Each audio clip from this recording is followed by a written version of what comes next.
الحمد لله نحمده ونستعينه ونستغفره ونؤمن به ونتوكل عليه ونعوذ بالله من شرور أنفسنا ومن سيئات أعمالنا من يهده الله فلا مضل له ومن يضلله فلا هادي له ونشهد أن لا إله إلا الله وحده لا شريك له ونشهد أن سيدنا ومولانا محمدا عبده ورسوله صلى الله تعالى عليه وعلى آله وأصحابه وبارك وسلم تسليما كثيرا كثيرا. أما بعد فعن عبد الله بن بسر رضي الله تعالى عنه أن رجلا قال يا رسول الله إن شرائع الإسلام قد كثرت علي فأخبرني بشيء أتثبت به أتشبث به. قال لا يزال لسانك رطبا من ذكر الله تعالى.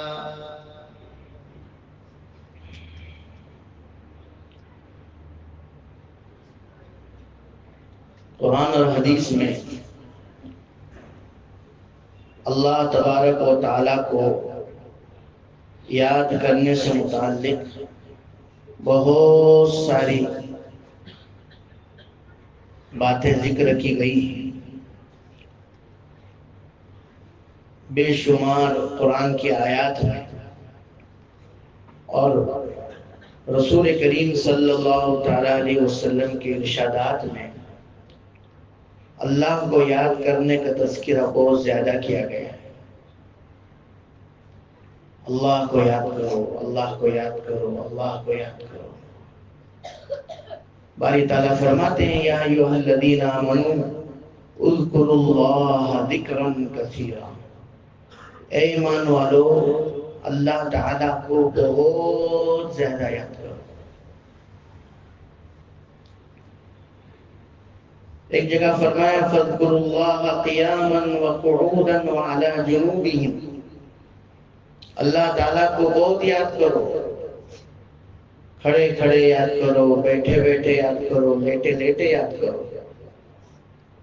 انسان کی تین ہی حالتیں ہو سکتی ہیں، یا تو انسان کھڑا ہوگا، یا تو بیٹھا ہوگا، یا تو لیٹا ہوگا. ہر حال میں اللہ کو یاد کرو. یہ بات اللہ تعالیٰ نے قرآن میں 2 جگہ فرمائی کہ اللہ کو کھڑے کھڑے بھی یاد کرو، بیٹھے بیٹھے بھی یاد کرو، اور لیٹے لیٹے بھی یاد کرو. ایک جگہ فرمایا فاذکرونی اذکرکم. تم مجھے یاد کرو، میں تمہیں یاد کروں گا. تم مجھے یاد کرو، میں تمہیں یاد کروں گا. کہاں ہمارا اللہ کو یاد کرنا اور کہاں اللہ کا ہم کو یاد کرنا. غور سے سنیے گا. کہاں اللہ کا ہم کو یاد کرنا. ہم اللہ کو یاد کریں، اس سے اللہ کا کیا بھلا ہونے والا ہے؟ اللہ کو ہم یاد کریں یا نہ کریں، اس کو پوجیں یا نہ پوجیں، اس کی ذات میں کوئی کمی اور زیادتی نہیں ہو سکتی ہے.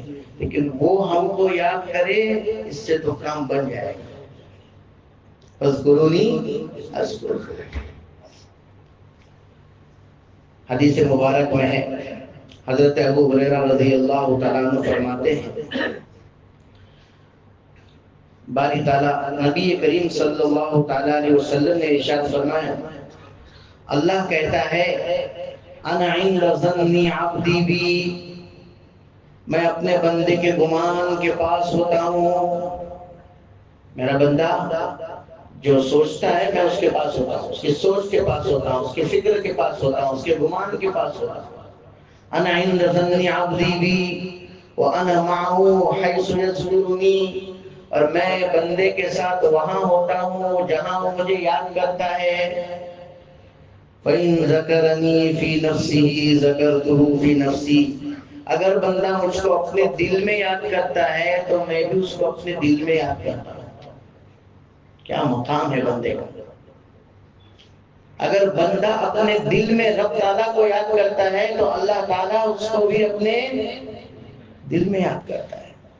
ساری دنیا مل کر، دنیا کے بڑے بڑے جتنے حکمران ہیں، سربراہان ہیں، ان سب کے تذکرے لوگ کریں تو ان کے شانوں میں کوئی اضافہ ہونے والا، لیکن وہ سربراہان اگر کسی ملک کے کسی باشندے کا تذکرہ ٹی وی کے کسی چینل پر کر دے نام لے کر، تو اس کی تو شان میں کیا اضافہ ہو جائے گا؟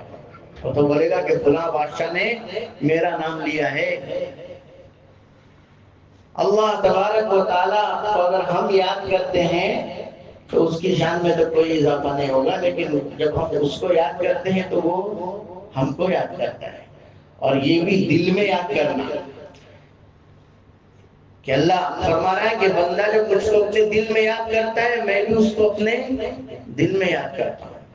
وَإِن ذَكَرَنِي فِي مَلَئٍ ذَكَرْتُهُ فِي مَلَئٍ خَيْرٍ مِّنْهُمْ، حضور فرماتے ہیں کہ اللہ تعالیٰ کہتا ہے اگر بندہ مجھ کو ایک چند لوگوں کے بیچ بیٹھ کر یاد کرتا ہے، ایک جماعت کے ساتھ یاد کرتا ہے، تو میں بھی اس کو ایک جماعت کے ساتھ یاد کرتا ہوں، لیکن میری والی جماعت اس کی والی جماعت سے بہتر ہوتی ہے۔ وہ تو انسانوں میں بیٹھ کر یاد کرتا ہے اور میں فرشتوں میں بیٹھ کر اس کا تذکرہ کیا کرتا ہوں۔ وَإِن تَقَرَّبَ إِلَيَّ شِبْرًا تَقَرَّبْتُ إِلَيْهِ ذِرَاعًا، بندہ میری طرف ایک بالش تک قریب آتا ہے تو میں اس کی طرف ایک ہاتھ قریب جاتا ہوں۔ وَإِن تَقَرَّبَ إِلَيَّ ذِرَاعًا، اور اگر بندہ میری طرف ایک ہاتھ قریب آتا ہے تو میں تَقَرَّبْتُ إِلَيْهِ بَعْد، میں اس کی طرف 4 ہاتھ قریب چلا جاتا ہوں۔ وَإِنْ أَتَانِي يَمْشِي أَتَيْتُهُ هَرْوَلَةً، اور اگر بندہ میری طرف چل کر آتا ہے تو میں اس کی طرف دوڑ کر جاتا ہوں۔ یہ تو بہانے ہیں۔ تو اللہ کو یاد کرنا بہت اونچی نیکی ہے۔ جن لوگوں کو اللہ کی یاد نصیب ہوئی ہے ان کو اس سے بڑھ کر کوئی خیر نصیب نہیں ہوئی۔ یہ الگ بات ہے کہ جن کو اللہ کی یاد ملی ہوئی ہے وہ دوسری خیر کی تلاش میں لگے ہوئے ہیں، حالانکہ اس خیر اور بھلائی سے بڑھ کر کوئی بھلائی نہیں ہے۔ الا بذکر اللہ تطمئن القلوب، الا بذکر اللہ تطمئن القلوب، حقیقت کو سمجھو، اس حقیقت کو اپنے دلوں میں اتار دو کہ اللہ کی یاد ہی سے دلوں کو سکون ملا کرتا ہے۔ اللہ کی یاد کے سوا کسی جگہ میں سکون نہیں ہے۔ دنیا والے دنیا گھوم رہے ہیں، سکون کی تلاش میں کہاں سے کہاں جا رہے ہیں، لیکن جو سکون حقیقت میں رکھا ہے وہ صرف اور صرف کس میں ہے؟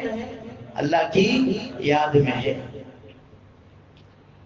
حضرت عبداللہ بن مسعود رضی اللہ تعالیٰ عنہ کی ایک روایت میں نے آپ کے سامنے پڑھی۔ ایک شخص نے عرض کیا کہ اللہ کے رسول، اسلام کے احکامات بہت سارے ہیں، ان سب پر وقت وقت پر عمل کریں گے، لیکن آپ ہمیں ایک ایسی چیز بتا دیجئے جس کو ہم مضبوطی کے ساتھ تھامے رکھیں، جس کے ساتھ ہمارا رشتہ مضبوط ہو جائے۔ ارشاد فرمایا لا یزال لسانک رطبا من ذکر اللہ تعالی، وہ چیز جس کو تم ہمیشہ اپنے ساتھ اپنے دامن سے باندھ کر رکھو وہ یہ ہے کہ تمہاری زبان اللہ کی یاد سے ہمیشہ تر و تازہ رہے۔ ہمیشہ زبان پر کس کا ذکر رہے؟ اللہ تعالیٰ کا ذکر رہے۔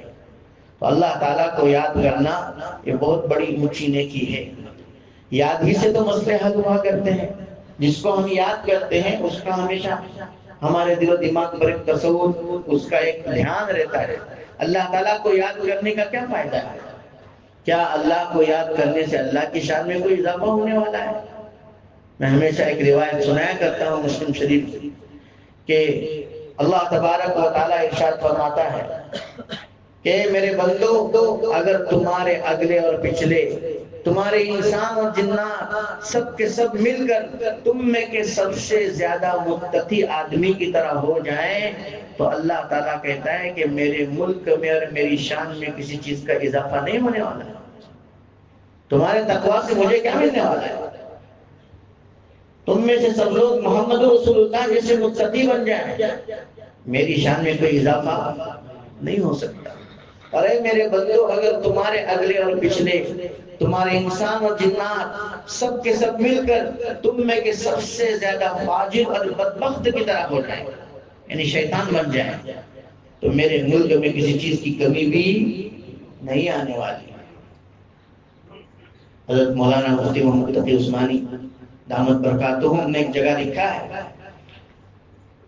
یہ مسجد ہے قرطبہ جامع مسجد، جو قرطبہ کی بڑی مشہور جامع مسجد تھی، جو مسجد نبوی کے بننے سے پہلے پوری دنیا کی سب سے بڑی مسقف مسجد تھی۔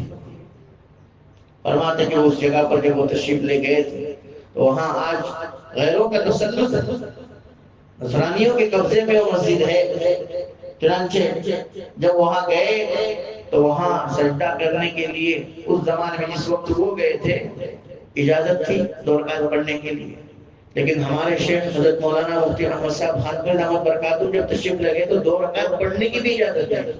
جب مسجد میں داخل ہو گئے تو ان کا مستقل ایک تعیناتی فورس جو تھا وہ ساتھ میں لگ گیا کہ دیکھو ان کو یہ 2 رکعت بھی کہیں پڑھنے نہیں چاہیے۔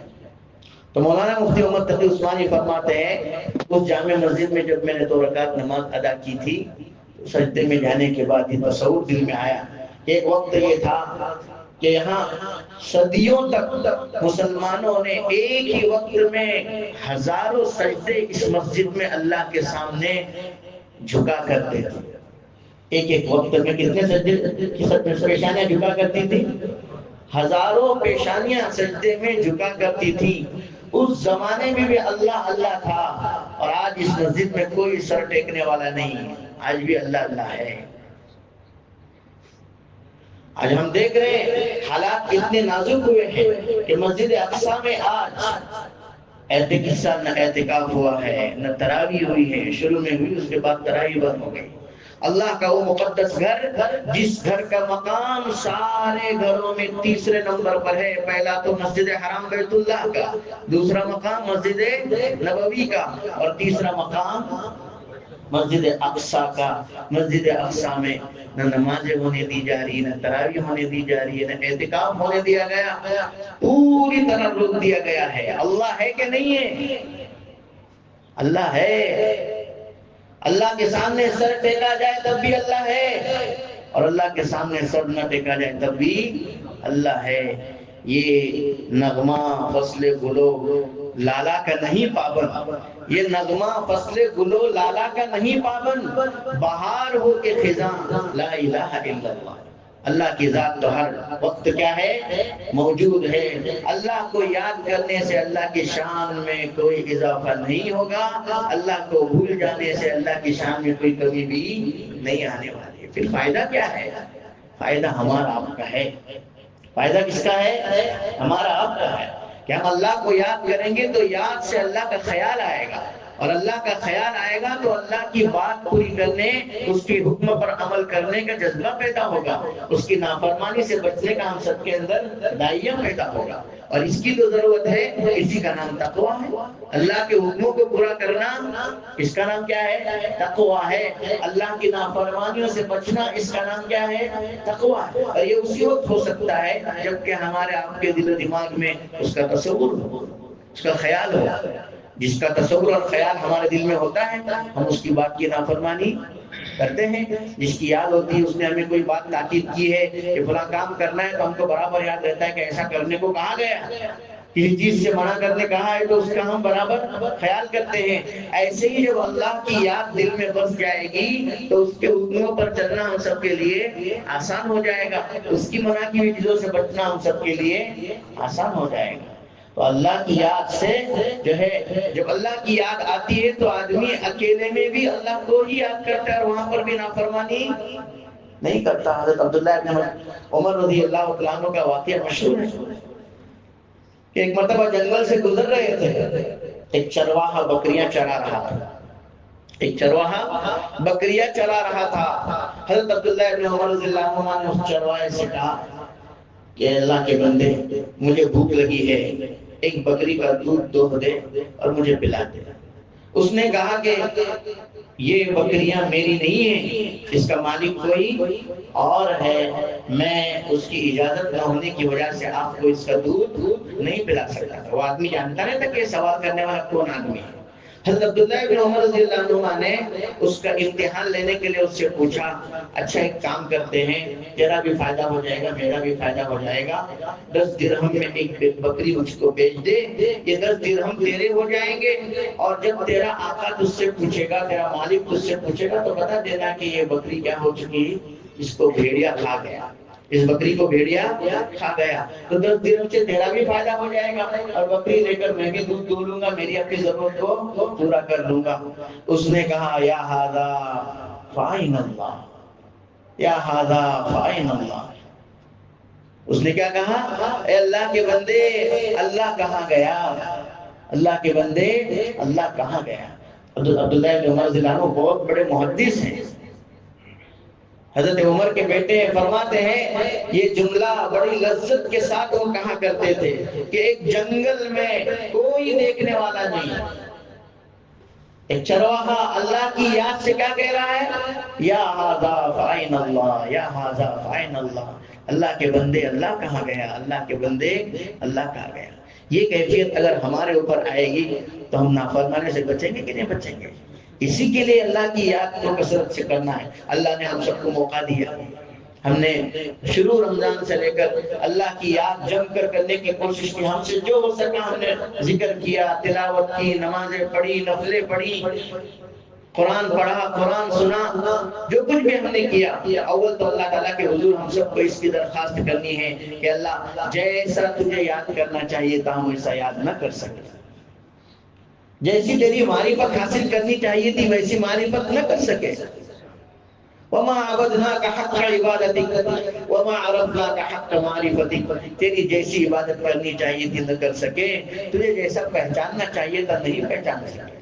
ہوتا ہی ہوئی ہم سے، لیکن جو کچھ بھی ہوا بار الہ اس کو قبول فرما لے. اول تو ہمیں دعا کرنے کے ربنا تقبل منا، ہم نے جو کچھ کیا ہے اس ٹوٹے پھوٹے عمل کو ہماری جانب سے قبول فرما.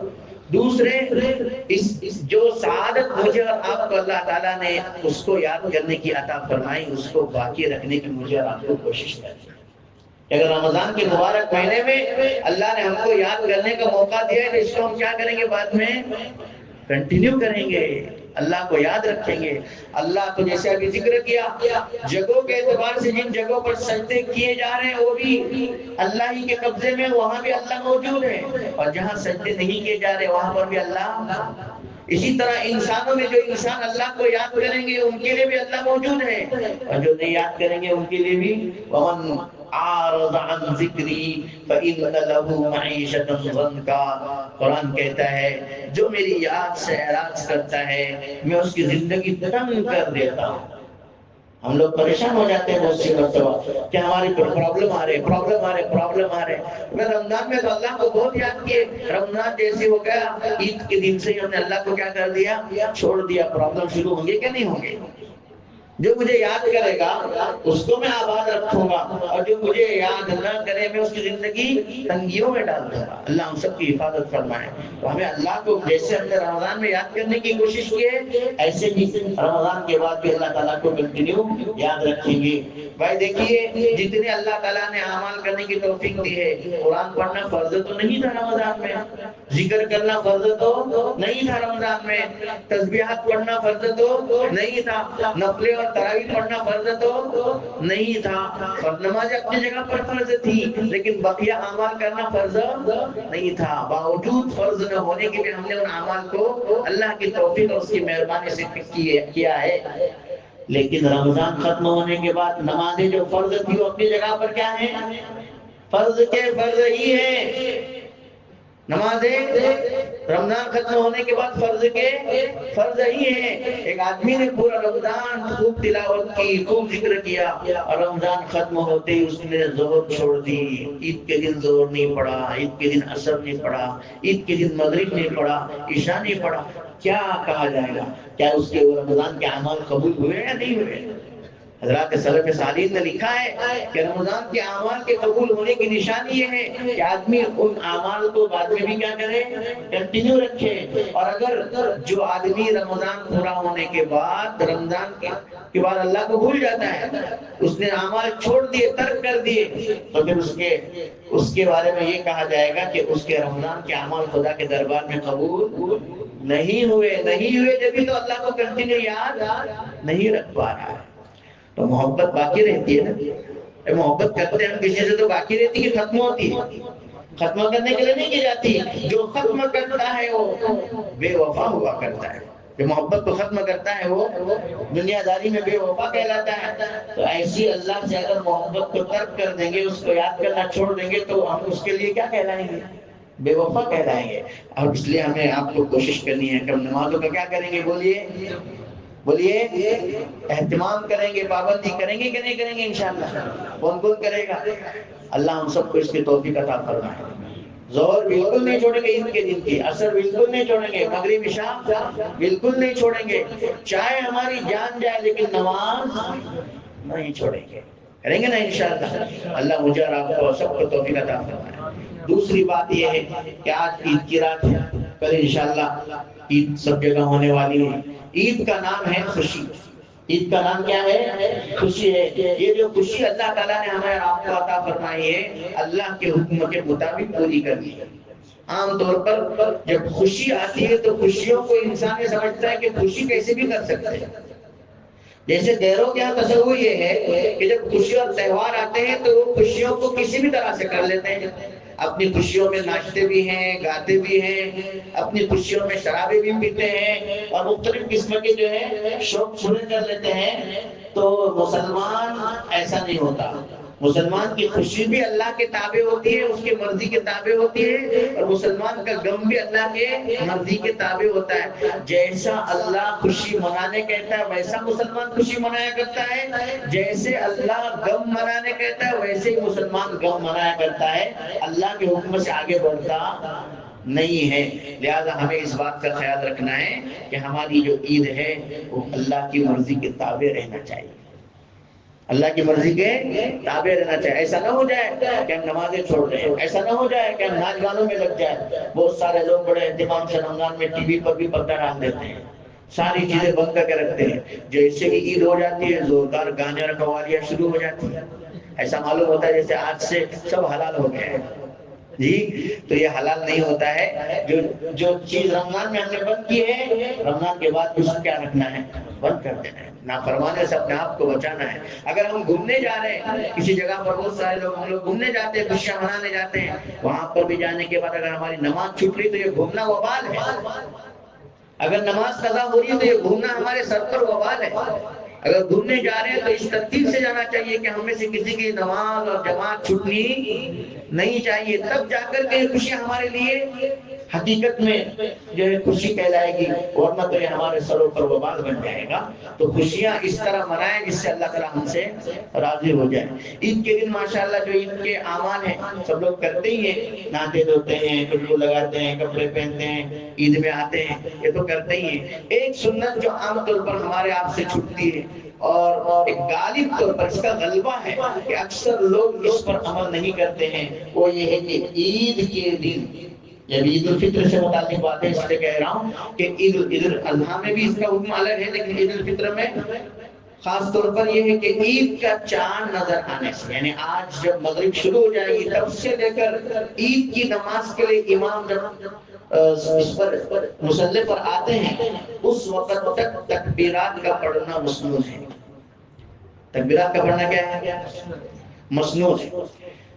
عرب کے لوگ جو جاہلیت کے لوگ تھے، مشرکین تھے، شرک کیا کرتے تھے، وہ اپنے معبودوں سے قریب ہونے کے لیے اور ان کی نزدیکی حاصل کرنے کے لیے اپنی خوشیوں کے موقع پر جو ہے گوشت چڑھایا کرتے تھے، جانور اپنے معبودوں کے نام پر چڑھایا کرتے تھے، اور عبادت کرنے کے لیے اپنے جو ہے پیشانیوں پر جانوروں کا خون لگایا کرتے تھے۔ تو اپنے معبودوں سے قربت حاصل کرنے کے لیے اس طرح کا کام کیا کرتے تھے۔ اللہ تبارک و تعالیٰ نے ہم سب کو جو خوشی عطا فرمائی تو حکم فرمایا وَلِتُكْمِلُوا الْعِدَّةَ وَلِتُكَبِّرُوا اللَّهَ عَلَى مَا هَدَاكُمْ، کہ رمضان کا مبارک مہینہ روزوں سے پورا کرو اور اس پر اللہ تعالیٰ کی شکر گزاری میں اس کی تکبیر کے نعرے بلند کرو۔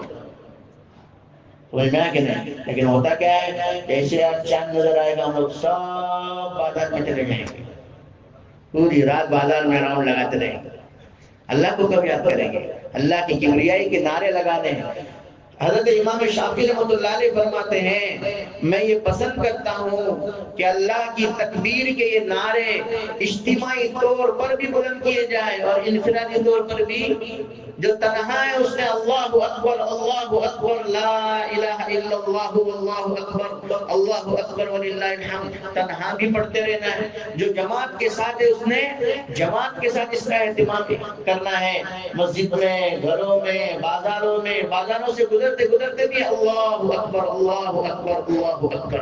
گھروں میں ہے تو اللہ اکبر۔ ہمارے ماں بہنوں کو پتہ ہی نہیں ہے، ہماری ماں بہنوں کو عید بولے تو خالی کپڑے زیور یہی چیزیں معلوم ہیں، ہماری ماں بہنوں کی زبانوں پر یہی تذکرے ہیں۔ کیا ہم نے کبھی ان کو یہ سمجھایا؟ ہم خود ہی نہیں کرتے تو ان کو کیا سمجھائیں گے؟ آج ہمارے گھروں میں بھی یہی نعرے لگنے چاہیے، اللہ اکبر اللہ اکبر اللہ اکبر لا الہ الا اللہ اللہ اکبر اللہ اکبر وللہ الحمد۔ کپڑوں اور زیور کی زینت عید کی زینت نہیں، اللہ اکبر کی تکبیر کے نعرے یہ عید کی کیا ہے؟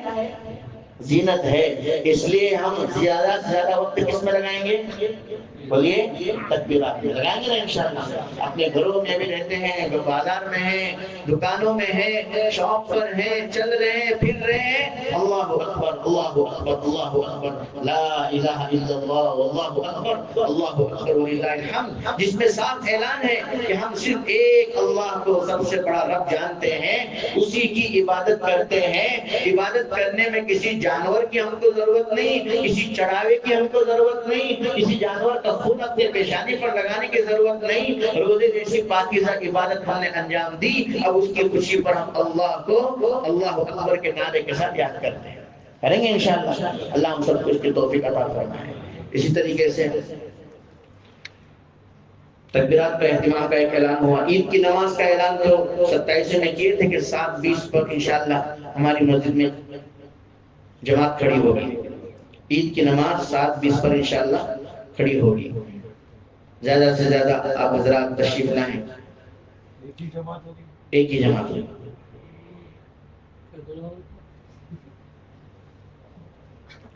عید کی نماز میں عام طور پر مطلوب یہ ہے کہ جماعت ایک ہو اور سارے لوگ پورے میدان میں یا عیدگاہ میں یا عید کی مسجد میں جمع ہو جائیں، لیکن یہ شہروں کا فیشن ہو گیا ہے، پہلی جماعت، دوسری جماعت، تیسری جماعت، چوتھی جماعت۔ امت کو جتنے جو ہے سہولیات دی جائے گی اتنی امت وہ زوال کے بعد بھی پڑھنے کے لیے تیار ہے، دوپہر میں 1 بجے بھی عید کے لیے آئیں گے لوگ۔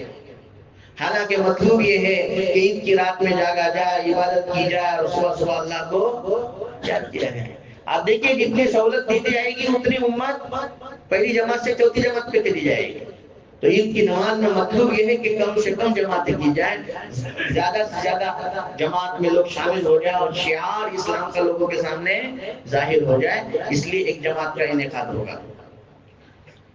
صدقے فطر جن حضرات کا ابھی دینا باقی ہے وہ اپنے اپنی ذمہ داری سے صدقہ اپنا فطرہ ادا کریں۔ احناف کے اعتبار سے 2.25 کلو اور شوافی کے اعتبار سے 2.5 کلو اناج دیا جاتا ہے، تو عام طور پر 100 روپے اس کے آس پاس رقم بنتی ہے، تو یہ صدقے فطر ادا کیا جائے۔ اور ایک اعلان یہ ہے کہ ہم مسجد میں الحمدللہ ماشاءاللہ مہینہ بھر عبادت کیے ہیں، مسجد کے بھی بہت سارے خرچے ہیں، مسجد کے بھی بہت سارے خرچے ہیں۔ گرمی کا زمانہ ہے، ہم لوگ ایئر کنڈیشن میں بیٹھے ہیں، ٹھنڈک میں بیٹھے ہیں، ان تقاضوں کو ہم کو پورا کرنا ہے۔ مسجد کے مینٹیننس کے جو خرچے ہوتے ہیں ہر مہینے کے لیے اپنے یہاں یہ اس کے اندر باکس لگا ہوا ہے، اس میں بہت سارے لوگ ماشاءاللہ ڈالتے بھی ہیں، لیکن جو ڈالتے ہیں اس سے 5-6 ہزار روپیہ آ جاتا ہے، اس سے تو مسجد کے اخراجات نکلتے نہیں ہیں۔ ہمارا آپ سمجھ سکتے ہیں اپنے گھروں میں کتنا ہم خرچہ کرتے ہیں، تو مسجد بھی اب اللہ کا گھر ہے اور اس کا گھر ہونے کے ناطے اپنا بھی گھر ہے، مسجد کے خرچوں میں ہم جو ہے بڑھ چڑھ کر حصہ لیں، زیادہ سے زیادہ تعاون کریں۔ ابھی جو ہے مستقل اے سی چلیے تو اس کی وجہ سے بہت بڑا بل آ جائے گا، بہت بڑا بل آ جائے گا۔ تو ہم میں سے جو حضرات اس بات میں آگے بڑھ سکتے ہیں وہ ضرور ان حضرات سے رابطہ کر کے بل ادا کرنے کی کوشش کریں۔ عشاء کی نماز آج 8:20 پر کھڑی ہوگی اور فجر کی نماز صبح سے 55 پر کھڑی ہوگی انشاءاللہ، ٹھیک ہے۔